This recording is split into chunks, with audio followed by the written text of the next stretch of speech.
واقعہ کربلا تاریخ کا دردناک واقعہ ہے۔ یہ اقتدار کی جنگ نہیں تھی، اقدار کی جنگ تھی۔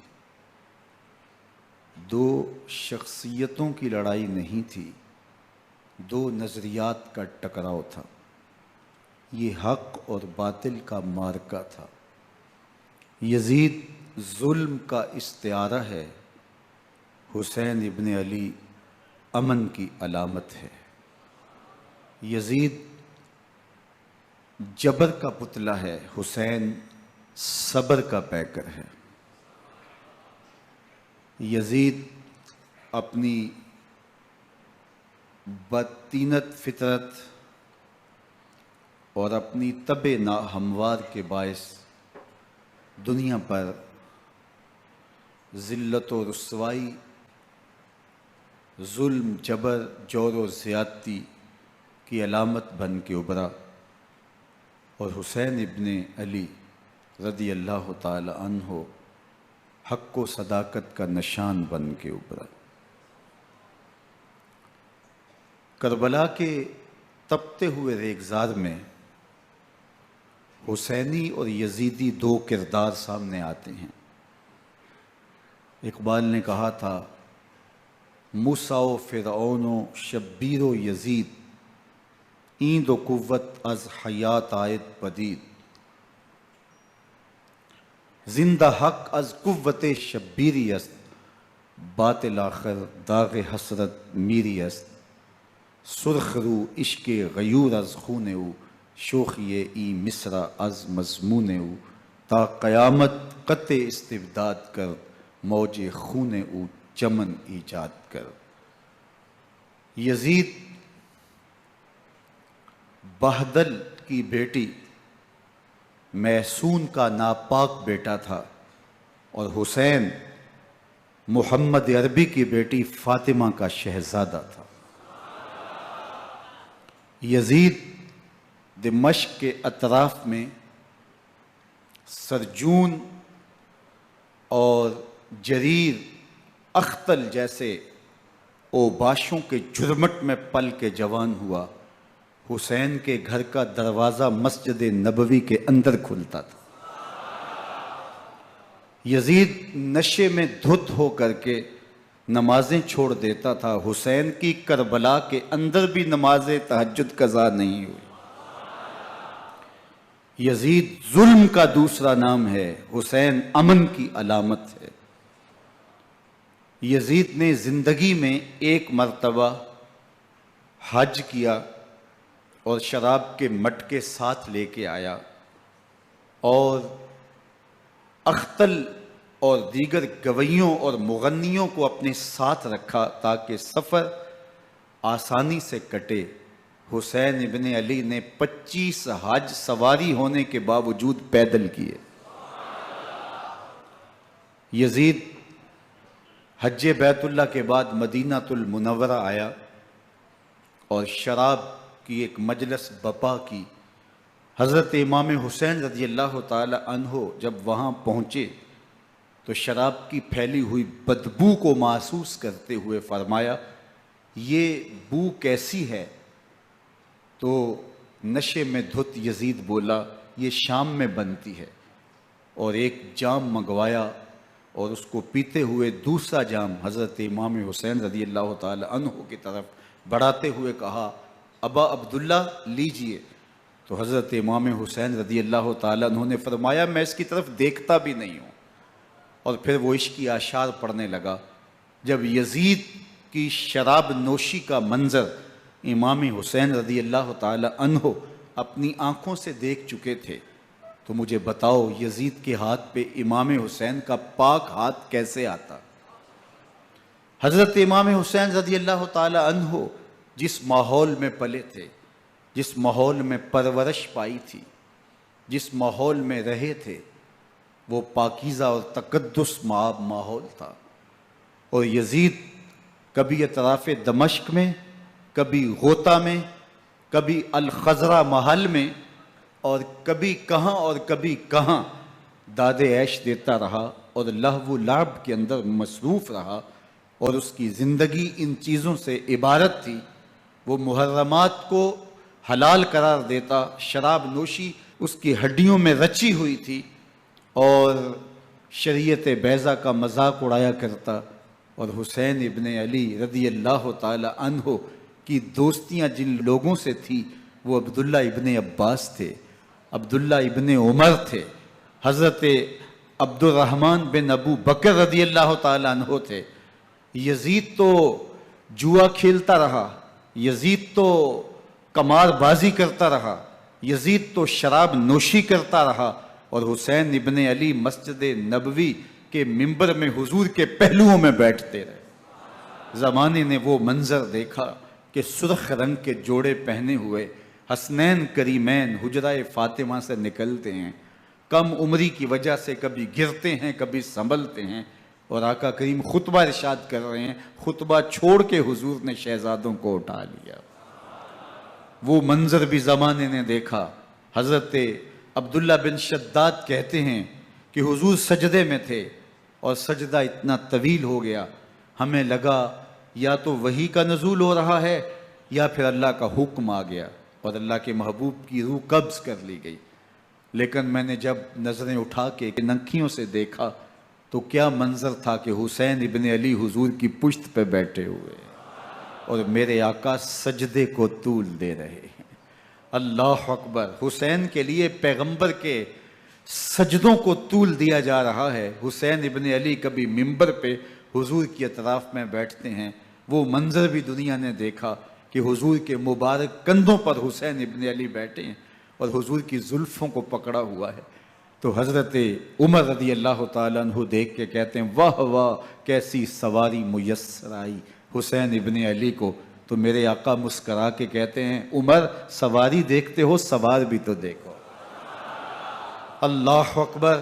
حضرت اسامہ بن زید بن حارثہ رضی اللہ تعالیٰ عنہ فرماتے ہیں رات کا ایک پہر گزر گیا اور مجھے حضور سے کوئی کام تھا، میں آقا کریم کی خدمت میں حاضر ہوا، در دولت پہ دستک دی، حضور تشریف لائے تو چادر اوڑی تھی، بکل کی ہوئی تھی میرے حضور نے، تو میں نے اپنی حاجت کہی تو حضور نے میری حاجت پوری کر دی۔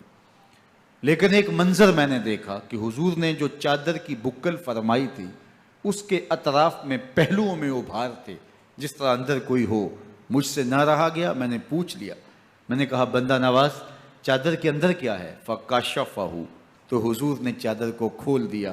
فَإِذَا الْحَسَنُ وَالْحُسَيْنُ عَلَىٰ وَرِكَيْهِ، تو کہتے ہیں میں نے اپنی آنکھوں سے دیکھا ایک پہلو سے امام حسین لپٹے ہوئے تھے، ایک پہلو سے امام حسن لپٹے ہوئے تھے۔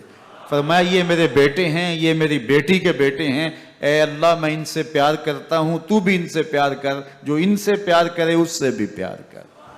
ان کی محبت کا درس دیا، ان کے پیار کا سبق پڑھایا، کہا ان سے پیار کرنے والا میرے سے پیار کرنے والا ہے، ان سے بغض رکھنے والا میرے سے بغض رکھنے والا ہے۔ ان کی تکلیف حضور کو بے چین کر دیتی تھی۔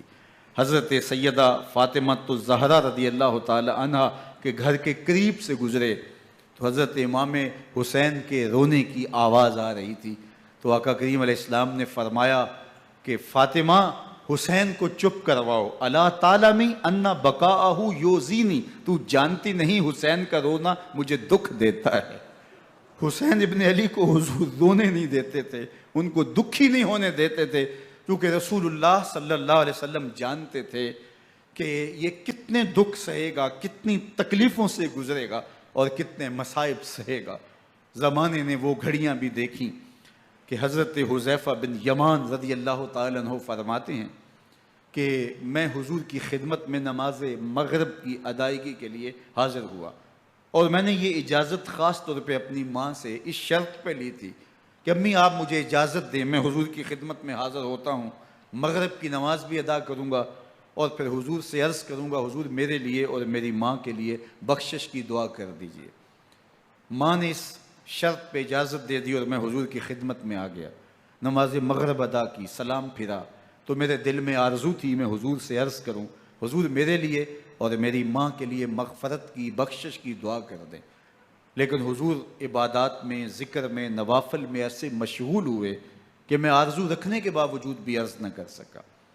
خیر نماز عشاء کا وقت ہوا، اذان پکاری گئی، حضور مصلی پہ آئے، نماز پڑھی، سلام پھرا، تو میرے دل میں پھر خیال آیا کہ ماں سے ایک نماز کی چھٹی لی تھی، نمازیں بھی 2 ہو گئیں، ماں نے جاتے پوچھنا ہے حضور سے میرے لیے اور اپنے لیے مغفرت کی، بخشش کی دعا کروائی تھی، تو کیا جواب دوں گا؟ اور حضور اٹھے اور کاشانہ اقدس کی طرف چل دیے۔ اب میرے دل میں یہ خیال رہ کے آ رہا تھا کہ ماں کو کیا جواب دوں گا؟ میں تو حضور سے بخشش و مغفرت کی دعا کروا ہی نہیں سکا۔ جب حضور چل پڑے تو غیر ارادی طور پہ میں بھی حضور کے پیچھے چل پڑا۔ چلنے میں تھوڑی سی رفتار تیز ہو گئی، جس سے قدموں کی آہٹ پیدا ہوئی۔ تو جب آواز پیدا ہوئی تو حضور نے رخ پھیرے بغیر فرمایا، من ھذا، میرے پیچھے پیچھے کون آ رہا ہے؟ پھر خود ہی کہا، حذیفہ تو نہیں؟ تو میرا دل دھڑک رہا تھا، قلت نعم، میں نے کہا جی حضور، میں حذیفہ ہوں۔ فرمایا، ما حاجتک، غفر اللہ لک ولامک، کیا کام ہے؟ اللہ تجھے بھی بخش دے، تیری ماں کو بھی بخش دے۔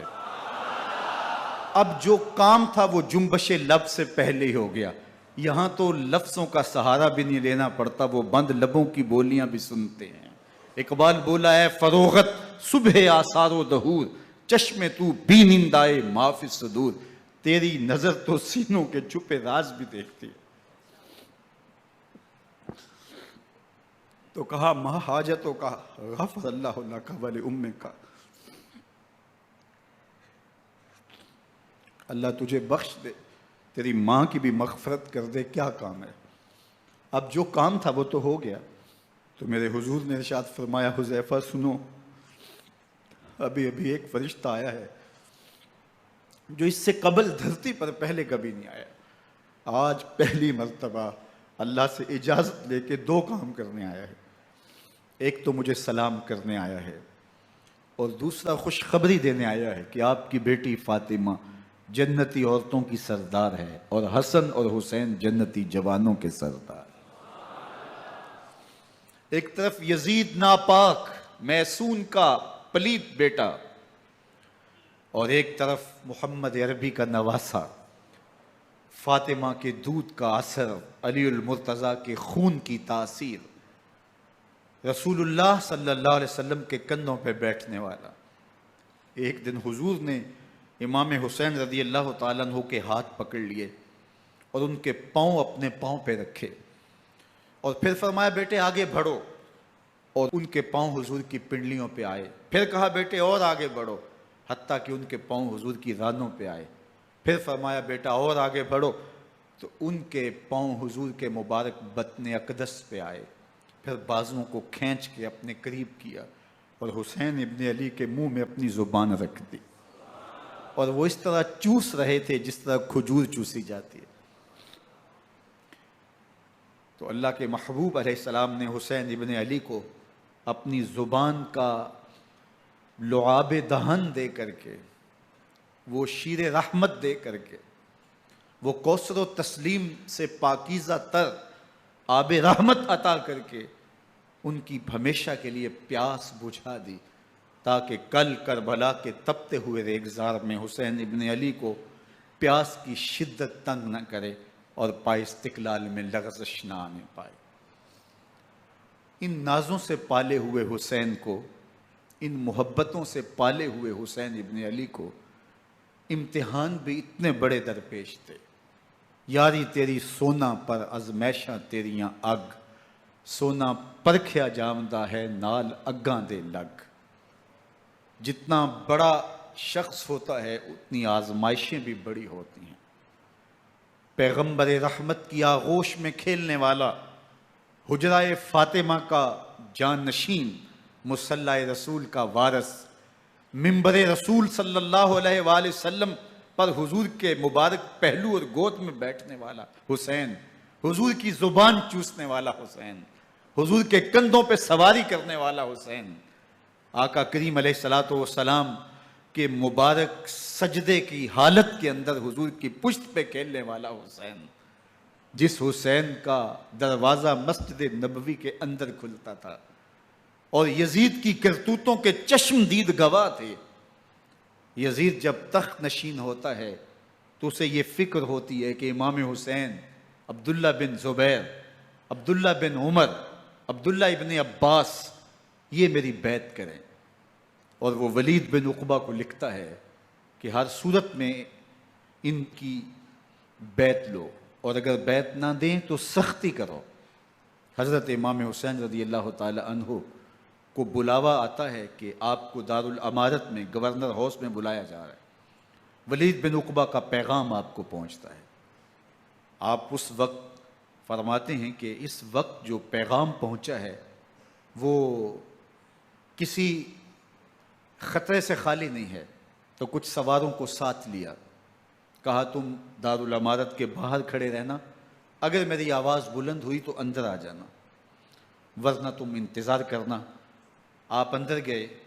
ولید بن عقبہ نے مروان کو بھی بلایا تھا۔ مروان بن حکم یہ گورنر مدینہ ولید سے پہلے رہ چکا ہے، تو اس نے مشورہ دیا کہ سختی کی جائے۔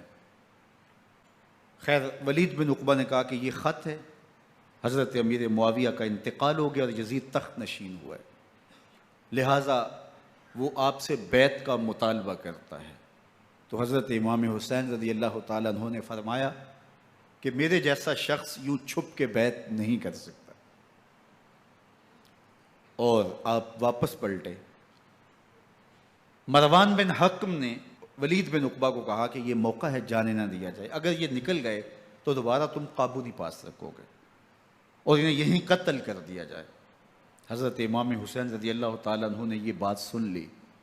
کہتے ہیں حضرت امام حسین انہی قدموں کے بل واپس پلٹے اور مروان بن حکم سے مخاطب ہو کے کہا، مروان کیا بول رہا ہے؟ وہ خاموش ہو گیا۔ فرمایا تو جانتا نہیں ہم کون ہیں؟ آنا حسین ابن علی ابن ابی طالب، میں حسین ہوں، میں علی کا بیٹا ہوں، ہمارے گھر میں قرآن اترتا رہا ہے، وحی کا نزول ہوتا رہا ہے، اور یزید فاسق ہے، فاجر ہے، مسلمانوں کا قاتل ہے اور شرابی ہے، میں ڈنکے کی چوٹ پہ یزید کی بیعت سے انکار کرتا ہوں۔ بس حیدری کچھار سے محمدی شیر نکل آیا ہے۔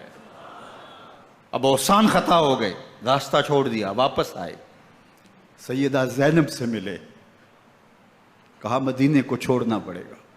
کہا بھیا کیا ہوا؟ کہا یزید بیعت لینے پہ مصر ہے اور میں کسی صورت بھی بیعت نہیں کروں گا۔ رسول اللہ کا مدینہ ہمارے خون سے لالہ زار بنے گا، میں نہیں چاہتا کہ حضور کے شہر نور کی حرمت پامال ہو۔ دوستو وہ کیسا منظر ہوگا جب حسین ابن علی نے آخری حاضری حضور کے روضے پہ دی ہوگی۔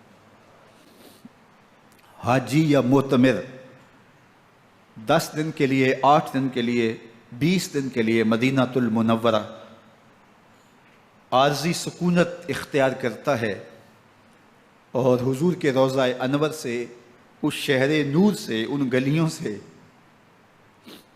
ان بام و در سے ایسا مانوس ہو جاتا ہے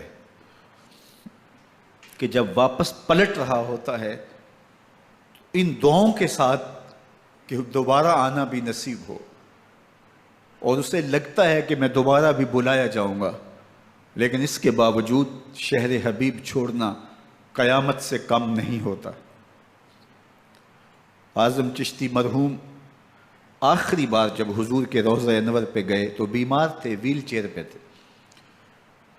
باب بقی سے باہر نکلے تو خادم سے کہا کہ میری ویل چیئر پیچھے سے کھینچو تاکہ میرا رخ روضہ انور کی طرف رہے، اور وہ پیچھے سے کھینچتا چلا جا رہا ہے، اور جب باب مکہ سے پیچھے جنت البقیع کے قریب سے گنبد خضرا نگاہوں سے اوجل ہونے لگا تو اعظم چشتی مرحوم نے کہا، جان بدن سے نکلتی ہے اعظم، جان بدن سے نکلتی ہے اعظم، کوئی آسان ہے مدینے سے جدا ہونا، کوئی آسان ہے مدینے سے جدا ہونا۔ یہ اس شخص کی کہانی ہے جو 10 دن، 5 دن، مہینہ، 2 ماہ وہاں رہتا ہے اور پھر اس شہر کو چھوڑ کے آنا اس کے لیے آسان نہیں ہوتا۔ اور مجھے بتاؤ کہ حسین جو پیدا مدینے میں ہوا، جس کے گھر کا دروازہ مسجد نبوی کے اندر کھلتا تھا، جو مسجد نبوی کے اندر پرورش پا کے جوان ہوتا ہے اور مدینے کی گلیوں میں کھیلتا رہا، اس حسین ابن علی کے لیے مدینہ چھوڑنا، اور پھر وہ اس بات کا علم اور شعور رکھتے تھے کہ یہ آخری بار حضور کے در پہ حاضری ہے، دوبارہ اس شہر نور میں نہیں آ سکوں گا، تو کیا قیامت ہوگی اور کیا منظر ہوگا۔ محمد بن حنفیہ کے علاوہ خاندان نبوت کے جتنے لوگ تھے ان سب نے شہر مدینہ کو الوداع کہا، اور رات کے موقع میں مدینہ المنورہ کو، مسجد نبوی کو چھوڑ کر کے مکہ کی جانب عازم سفر ہوئے۔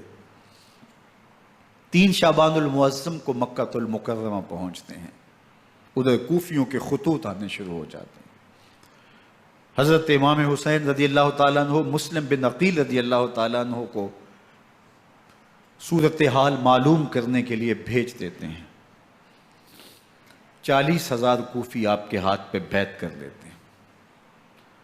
ادھر 25 پیدل حج کرنے والے حضرت امام حسین 8 ذی الحج کو احرام باندھتے ہیں، لیکن آپ کو پتہ چلتا ہے کہ حاجیوں کے روپ میں قاتل چھپا دیے گئے، تو آپ اس احرام کو حج کی بجائے عمرے میں بدلتے ہیں اور کوفے کی جانب عازم سفر ہوتے ہیں۔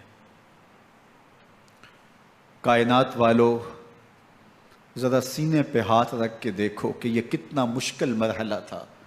اس دین کی آبرو کو بچانے کے لیے حضرت امام حسین رضی اللہ تعالیٰ عنہ نے کتنا بڑا قدم اٹھایا۔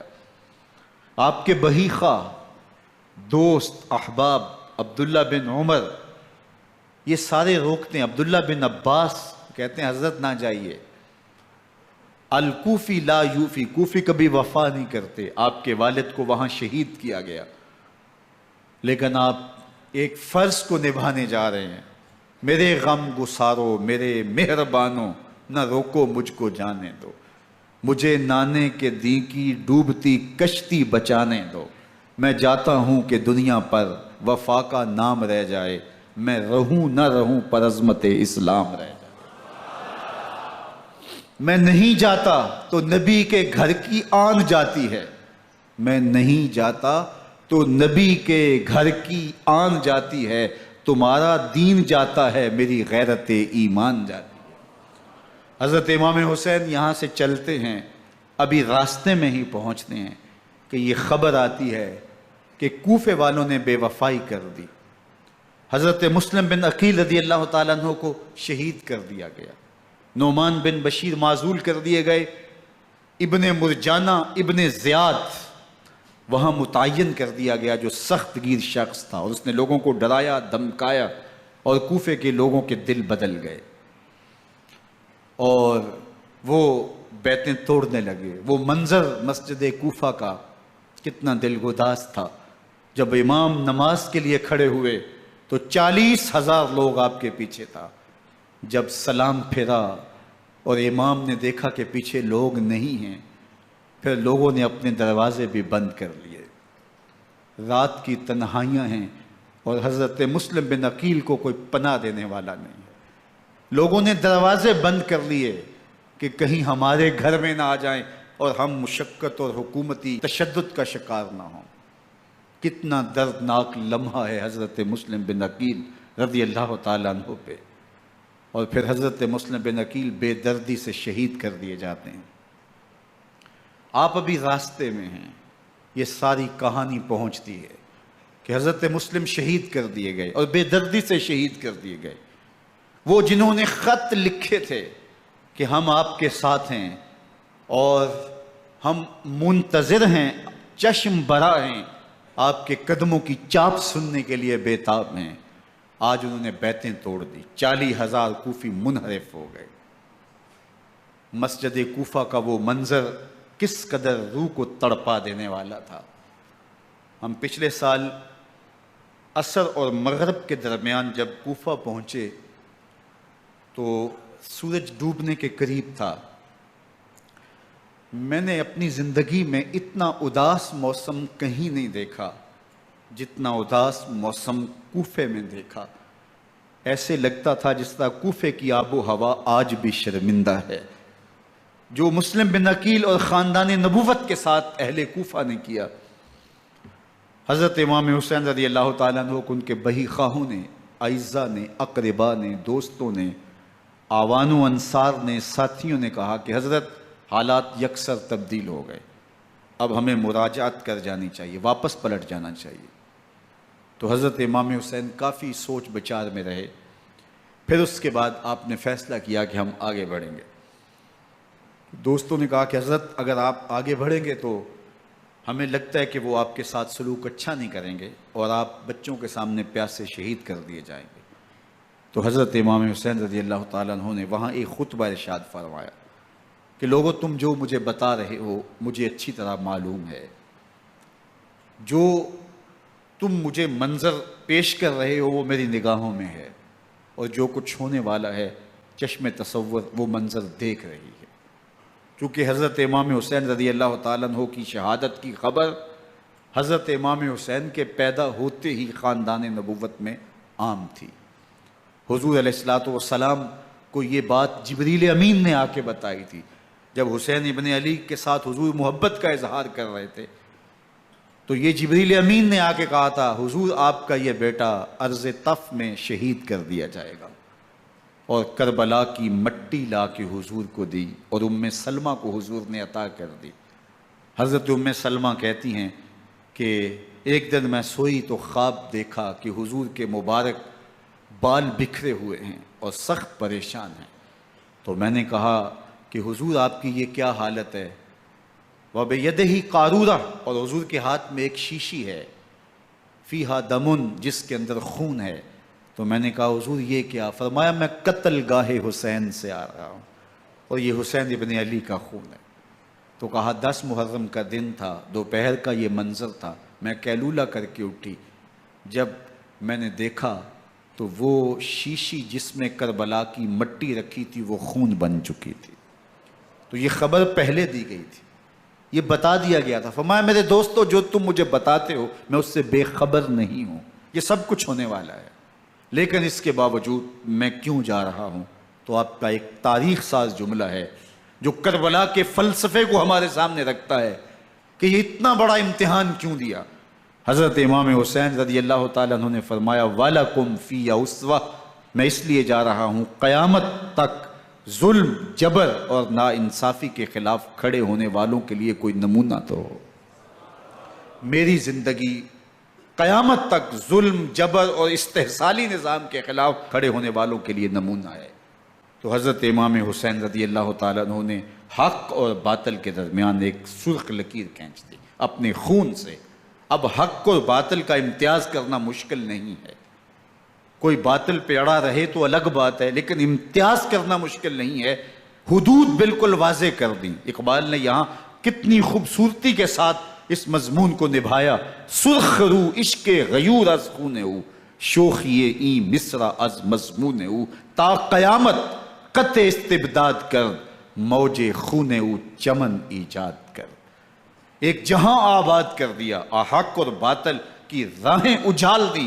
اب لوگوں کو یزید کا چہرہ پہچاننے میں دیر نہیں لگتی، وقت کے ہر یزید کا چہرہ آسانی سے پہچانا جا سکتا ہے۔ یہ معرفت زمانے کو کروائی کس نے؟ حسین ابن علی نے کروائی رضی اللہ تعالی عنہ۔ تو حضرت امام حسین نے فرمایا کہ جو میرے ساتھ ہونے والا ہے میں اچھی طرح جانتا ہوں، لیکن میں اس کے باوجود آگے بڑھوں گا۔ پھر بڑھے اور کربلا میں جا کے خیمہ زن ہو گئے۔ 7 محرم کو پانی بند کر دیا گیا۔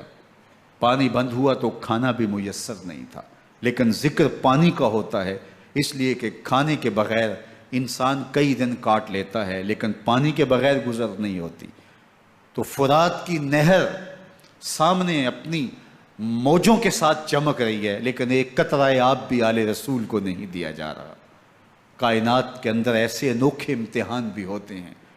وارثوں ساقی کوثر کے، مالک ہوں حوض کوثر کے، اور بیٹے ہوں ساقی کوثر کے، اور آج ایک بوند پانی کی بھی میسر نہ ہو۔ صبر کا امتحان ہے، عزیمت کا امتحان ہے۔ حضرت امام حسین رضی اللہ تعالیٰ عنہ خیمہ زن ہو گئے۔ 3 دن تک پانی بند رہتا ہے۔ 9 محرم کو رات کی تنہائی میں حملہ آور ہونا چاہتے ہیں، لیکن آپ نے کہا کہ ہمیں اللہ کے حضور عبادت اور ذکر کے لیے وقت دیا جائے۔ ساری رات ذکر میں گزرتی ہے، عبادات میں گزرتی ہیں۔ رات کے اندھیرے میں آپ چراغ بجھا دیتے ہیں۔ آوان و انصار کو کہتے ہیں کہ ان کی دشمنی میرے ساتھ ہے، انہیں میرا خون چاہیے، اگر تم رات کی تاریکی میں نکل جاؤ تو میں تم سے کوئی مواخذہ نہیں کروں گا، اور یہ بھی تمہارا پیچھا نہیں کریں گے، اس لیے کہ ان کا مطلوب تم نہیں ہو، ان کا مطلوب میں ہوں۔ جب چراغ جلایا تو کوئی بھی نہیں گیا۔ مسلم بن نوسجہ کھڑے ہو کے کہتے ہیں حضرت اگر ہمارے بدن کو 70 بار کاٹا جائے اور جلایا جائے اور ہواؤں میں اڑا دیا جائے پھر بھی آپ کا ساتھ نہیں چھوڑیں گے۔ 70 سال کے بوڑھے ہیں حبیب بن مظاہر، کہتے ہیں حضرت آپ کو چھوڑ کے جائیں کہاں، آپ کو چھوڑ کے جائیں کہاں، کوئی ساتھ چھوڑنے کے لیے تیار نہیں ہے۔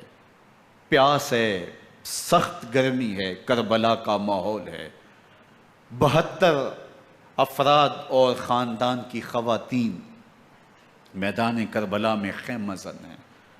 دوسری طرف لشکر اعداء اشقیا 22,000 کی تعداد میں مقابلے میں، ایک روایت 30,000 کی ہے۔ ان صرف 72 پیاسے لوگوں کے لیے اتنے لوگوں کو جمع کرنے کا مقصد خوف زدہ کرنا تھا۔ شرط ہے کہ یا یزید کی بیعت کر لیں، محاصرے توڑ دیں گے، پانی دستیاب ہوگا، اعزاز و اکرام سے نوازا جائے گا، خزانوں کے منہ کھول دیے جائیں گے۔ لیکن حسین ابن علی کہتے تھے سب کچھ لٹ جائے گا، باطل کے ہاتھ پہ ہاتھ نہیں رکھوں گا۔ اللہ اکبر۔ اب صبح طلوع ہوتی ہے، عاشور کا دن چڑھتا ہے، سورج اپنی پوری تمازت کے ساتھ گرمی برسا رہا ہے۔ آج خاندان نبوت کا امتحان زمانے نے دیکھنا ہے۔ رسول اللہ کا لعاب چوسنے والا اس کے صبر کا آج امتحان ہے، حضور کے کندھوں پہ کھیلنے والے حسین کا آج امتحان ہے۔ اللہ اکبر۔ حسین ابن علی تمام حجت کرتے ہیں میں نے تمہارا کچھ نہیں بگاڑا، میں نے کسی کا خون نہیں کیا، میں نے کوئی زیادتی نہیں کی، تم کیوں میرے قتل کے در پہ ہو؟ تم جانتے نہیں میں کون ہوں؟ میں تمہارے نبی کا نواسا ہوں، رسول اللہ صلی اللہ علیہ وآلہ وسلم کے کندھوں پہ کھیلتا رہا ہوں، حضور کا لعاب چوستا رہا ہوں، اور میں بوسہ گاہ رسول صلی اللہ علیہ وآلہ وسلم ہوں۔ لیکن ان اشقیاء کے دل پر کوئی چیز اثر انداز نہیں ہوتی۔ ایک ہور ہے، اللہ اس کے دل میں نرمی ڈالتا ہے۔ پہلے تو امام حسین کو گھیر کے لے کر کے آتا ہے، لیکن بعد میں وہ قافلہ یزید سے قافلہ حسین کی طرف آ جاتا ہے۔ امام حسین فرماتے ہیں تو دنیا میں بھی ہور ہے، آخرت میں بھی ہور ہے، آزادی مل جاتی ہے۔ باقی 22,000 کا لشکر جرار امام حسین کے قتل کے در پہ ہے۔ پھر تاریخ نے خاندان نبوت کا وہ انوکھا امتحان دیکھا۔ حضرت امام حسین کے بچے بالخصوص خواتین پیاس کی شدت میں حلق خشک ہیں۔ حضرت سکینہ تڑپ کے اپنے باپ سے کہتی ہیں کہ مجھے 6 ماہ کے علی اصغر کی پیاس نہیں دیکھی جا رہی۔ بچے کو ہاتھوں پہ اٹھاتے ہیں اور نہر فرات کے کنارے پہنچ کے فرماتے ہیں اشقیاء سے مخاطب ہو کے تمہارا معاملہ میرے ساتھ ہے، اس 6 ماہ کے بچے نے تمہارا کچھ نہیں بگاڑا، اور چلو بھر کے اس کا حلق سیراب کرنا چاہتے ہیں۔ ایک 2 شاخہ تیر آتا ہے جو حضرت علی اصغر کے گلے کو چیر دیتا ہے۔ راوی لکھتے ہیں کہ وہ عام تیر نہیں تھا، جانوروں کو شکار کرنے کے لیے جو بڑے تیر ہوتے ہیں وہ 2 شاخہ تیر تھا۔ وہ گردن کو کاٹ دیتا ہے، خون بہنے لگتا ہے، گردن لٹک جاتی ہے۔ حضرت امام حسین وہ بہتا ہوا خون اپنے چلو میں لیتے ہیں اور آسمان کی طرف اچھال کے کہتے ہیں مالک حسین کی یہ قربانی بھی قبول فرما۔ یہ تماشا لب بام نہیں ہے، بچہ بیمار ہو ڈاکٹر جواب دے دیں، ماں باپ کے ہاتھ پھول جاتے ہیں، زندگی کی سانسیں ابھی چل رہی ہوتی ہیں، لیکن ڈاکٹر کہے کہ یہ میرے بس کا روگ نہیں ہے، کہیں اور لے جاؤ، تو زندگی کا لف و نشر غیر مرتب ہو جاتا ہے۔ میں سلام پیش نہ کروں حسین ابن علی کو، 6 ماہ کا علی اصغر ہاتھوں میں دم توڑتا ہے، گردن لٹک جاتی ہے، خون بہ رہا ہے، اب خیموں کی طرف بڑھ رہے ہیں، لیکن زبان پہ شکایت نہیں ہے، کہتے ہیں مالک حسین کی یہ قربانی قبول کر لے۔ اب خیموں کی طرف آنا، شہر بانوں ام رباب سیدہ زینب حضرت سکینہ سلام اللہ علیہا کا سامنا کوئی آسان کام نہیں تھا، لیکن حسین ابن علی آتے ہیں، شہزادے کو یہاں خیموں کے قریب رکھ کے کہتے ہیں کہ یہ حوض کوثر سے سیراب ہو گیا ہے۔ اللہ اکبر، کوہرام مچ جاتا ہے خیموں کے اندر، کیا منظر ہوگا اور ان کو کن الفاظ کے پیرائے میں ڈھال کر کے ان کیفیات کو بیان کیا جا سکتا ہے جو اہل بیت کے خیموں کے اندر علی اصغر کی شہادت کے بعد کا منظر رقم ہو رہا ہوگا۔ اللہ اکبر، ادھر عشقیہ آوازیں دے رہے ہیں، مبارزت کے لیے پکار رہے ہیں۔ زمانے نے پھر وہ منظر بھی دیکھا کہ جوان بیٹے کو 18 سال کی کمائی حضرت امام حسین میدان عمل میں بھیج رہے ہیں۔ وہ علی اکبر جو حسین کا نور نظر ہے، آنکھوں کا قرار ہے، دل کی تسکین ہے۔ اور پھر حضرت علی اکبر جب گھوڑے کی زین سے فرش زمین پہ گرتے ہیں تو باپ کو آواز دیتے ہیں، اور حضرت امام حسین جو ہے وہ آگے جا کے بیٹے کی لاش اٹھاتے ہیں۔ اللہ اکبر، 18 سال کے بیٹے کی لاش کو کندھوں پہ اٹھا کے خیموں تک لاتے ہیں اور ہاتھ پھیلا کے کہتے ہیں مالک حسین کی یہ قربانی بھی قبول فرما۔ کبھی قاسم بن حسن کی لاش اٹھا کے لاتے ہیں، کبھی اون و محمد کی لاشیں اٹھا کے لاتے ہیں، بتیجوں کی، بھانجوں کی، بھائی عباس کے کٹے ہوئے بازو اور زخموں سے چھدا ہوا لاشا۔ کیا کیا قیامتیں تھیں جو اس کربلا کے ایک میدان کے اندر نہیں توڑی گئیں۔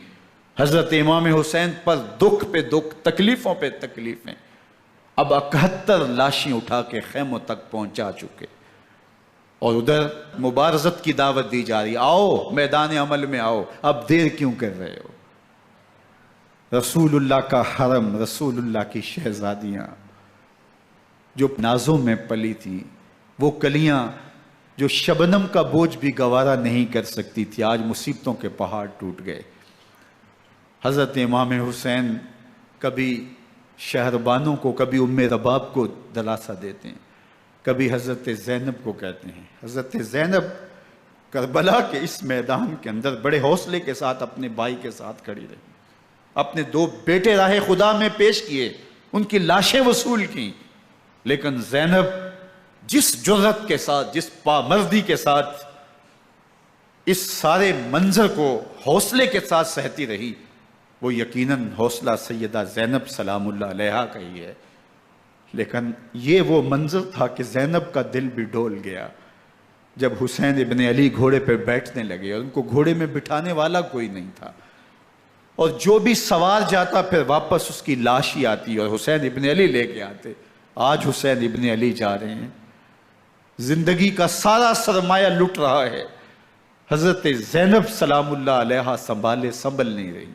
حضرت امام رضی اللہ تعالیٰ عنہ اٹھے اور آپ نے حضرت زینب کو صبر کی تلقین کی اور کہا کہ صبر ہی بہترین ذریعہ ہے اور اللہ کی قربت کا ایک بہترین سبب ہے، اور ان کو صبر کی تلقین کرتے ہوئے فرمایا کہ میرے بعد تم نے اس ذمہ داری کو سنبھالنا ہے، اور ان مخدرات اسلام کی، ان شہزادیوں کے پردے کی تم نے حفاظت کرنی ہے۔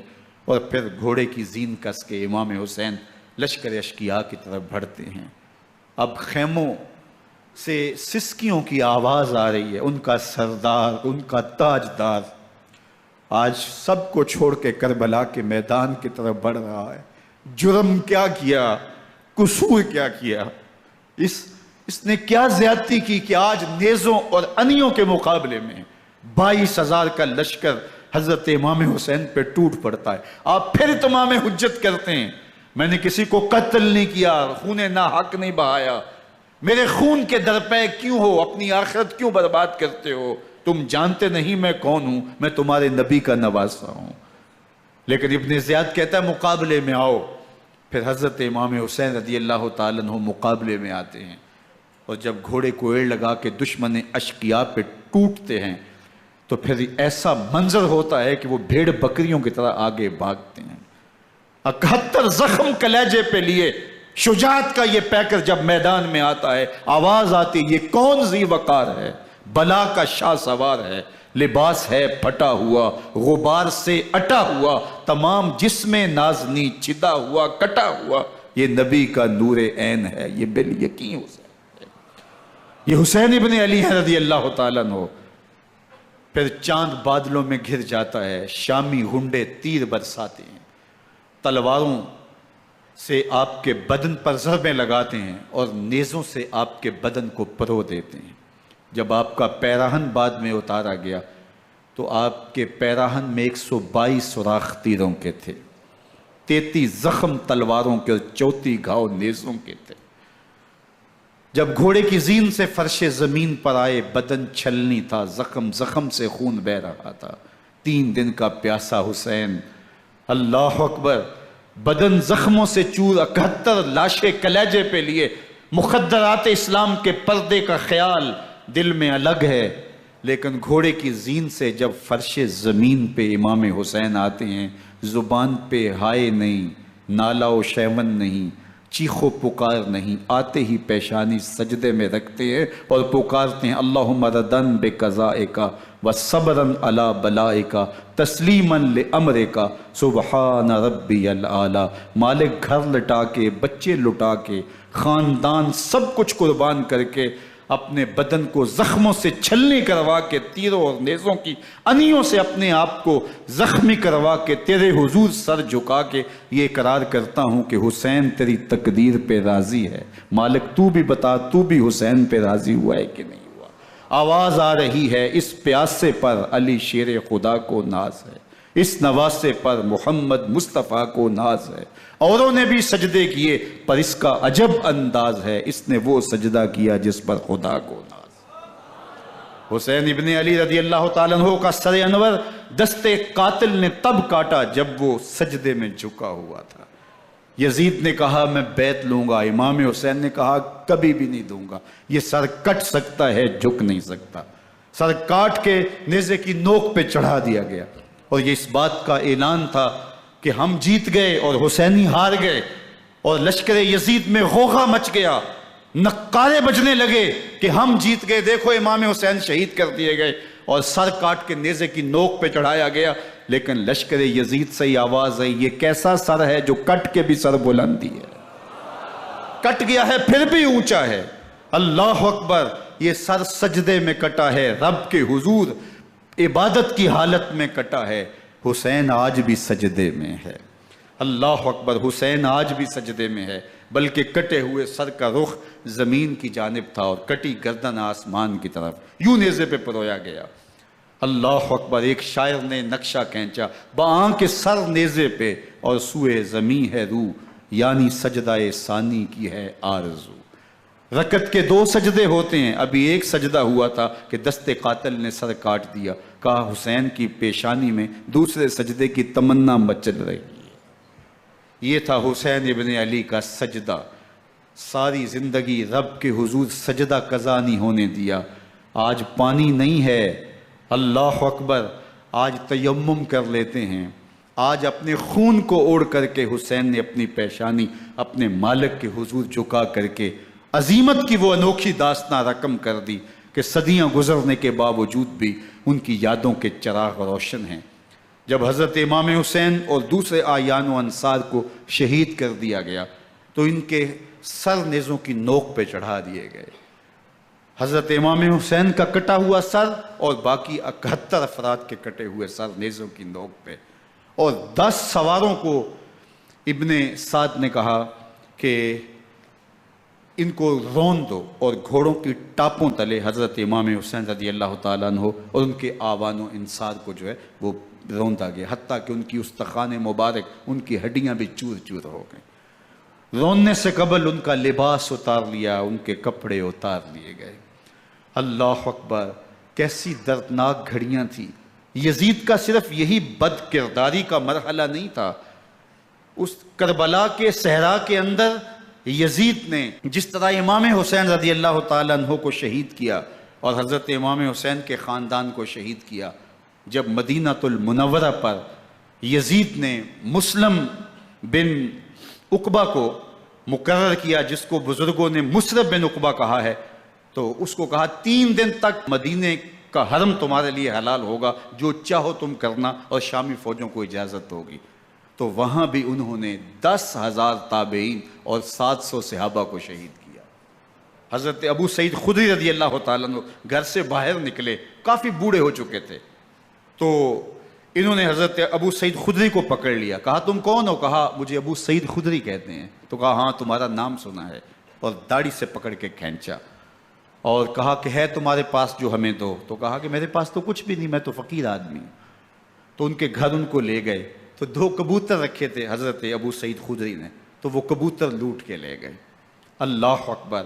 حضرت ابن سنان رضی اللہ تعالیٰ عنہ کو، جو حضور کے علم بردار تھے فتح مکہ کے دن، ان کو ستو پہلے پلائے اور پھر ان کی گردن کاٹی گئی، اور کہا یہ ہے وہ ستو جو تم زندگی میں آخری بار پیو گے۔ ایک گھر میں داخل ہوئی شامی فوج، تو ایک خاتون کے ابھی ابھی بچہ پیدا ہوا تھا، اور قابلہ نے، دائیہ نے، وہ بچہ ماں کی چھاتی پہ لٹایا، اور وہ ماں کا پہلا دودھ پی رہا تھا۔ تو یہ جا کے کہنے لگے نکالو تمہارے پاس جو کچھ ہے۔ تو اس خاتون نے کہا تم جانتے ہو یہ بچہ کون ہے؟ تو انہوں نے کہا ہم نہیں جانتے۔ کہا یہ حضرت ابن ابی کبشہ انماری رضی اللہ تعالیٰ عنہ کا بچہ ہے، اور یہ وہ صحابی ہیں کہ جو بیت الشجرہ کے موقع پہ حضور کے ہاتھ پہ بیعت کرتے ہیں۔ انہوں نے اس چیز کا لحاظ نہ کیا کہ جو کچھ ہے وہ ہمیں دو، ورنہ تیرے بچے کے نہیں چھوڑیں گے۔ تو ماں بچے سے مخاطب ہو کے کہتی ہے، ابھی بچہ پیدا ہوا ہے اور ماں سے پہلا دودھ پی رہا ہے، کہ بیٹے اگر میرے پاس کچھ ہوتا، وہ قیمتی سے قیمتی چیز بھی ہوتی، تیری جان کے لیے قربان کرتی، لیکن اس وقت میرے پاس کچھ ہے نہیں۔ تو ایک شکی آگے بڑھا اور بچے کو ایک ٹانگ سے پکڑ کے کھینچ کے دیوار کے ساتھ پٹک کے مارا، جس سے دماغ کا بھیجا نکل گیا۔ کیا کیا زیادتیاں نہیں کی۔ 700 صحابہ حرہ کے واقعہ میں شہید کیے یزید نے، اور 10,000 تابعین شہید کیے۔ مسجد نبوی میں ممبر رسول کے ساتھ گھوڑے باندھے، اور وہ ممبر رسول اور مصلی رسول کے قریب لید کرتے رہے۔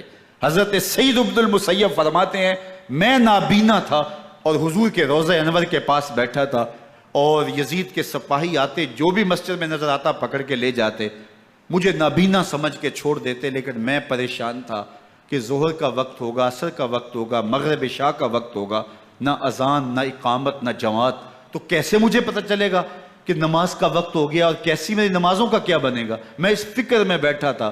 لم ازل اسمع الاذان والاقامت من قبر رسول اللہ صلی اللہ علیہ وآلہ وسلم۔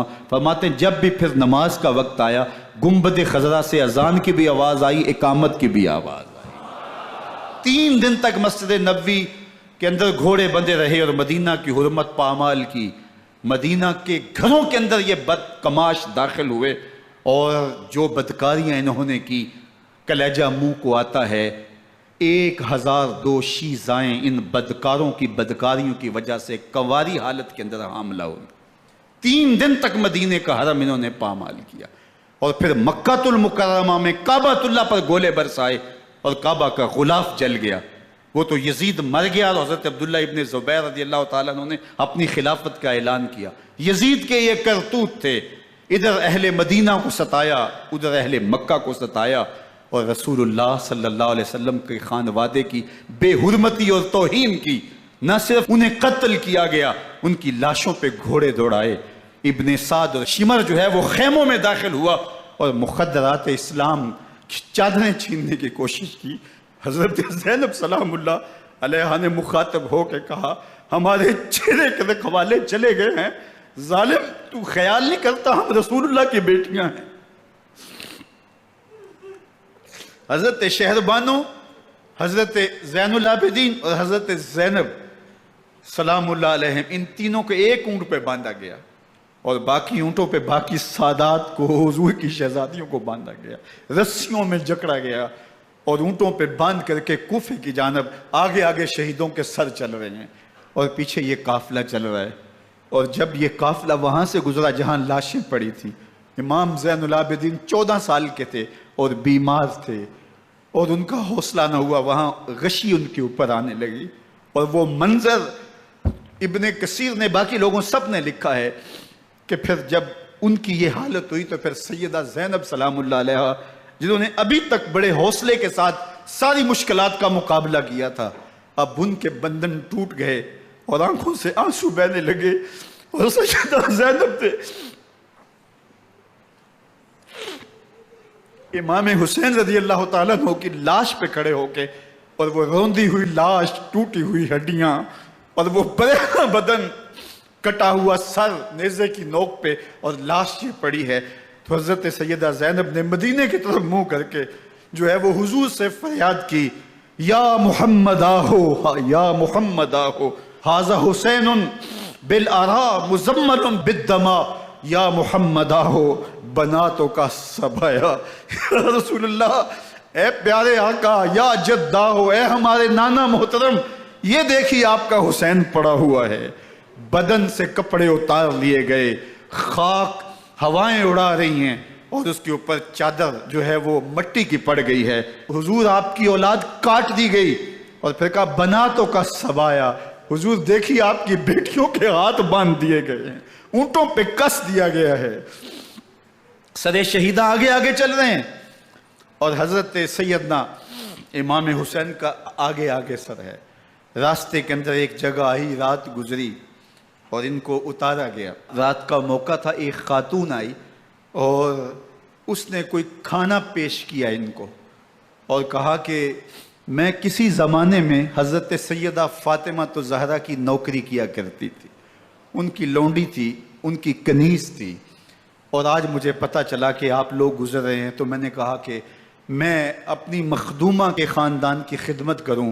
اور پھر اس نے کہا کہ اس وقت سیدہ کی گود میں ایک 6-7 ماہ کی بچی تھی جس کو زینب کہا کرتے تھے۔ تو سیدہ زینب نے کہا کہ اماں اگر پہچانتی ہو تو وہ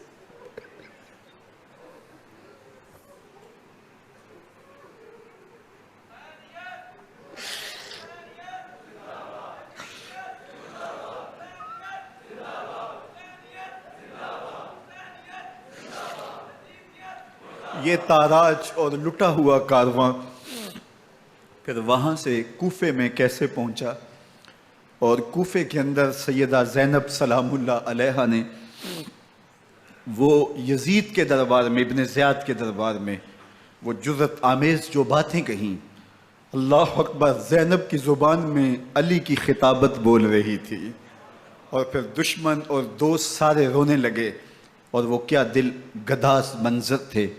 اور پھر یہ سروں کا قافلہ اور سادات کرام کا مشکیں کسی ہوئی ہیں اور اونٹوں پہ باندھے ہوئے، ان کو وہاں سے پھر قادسیہ، اور قادسیہ سے پھر دمشق یزید کے دربار میں پہنچایا گیا، اور وہاں سے یہ لٹے ہوئے خانمہ برباد تاراج لوگ مدینہ المنورہ میں کیسے پہنچے، اور اہل مدینہ نے کیسے استقبال کیا، اور وہ منظر کتنا دلگداز تھا جب اہل مدینہ زینب سے پوچھتے تھے زینب حسین کہاں ہے؟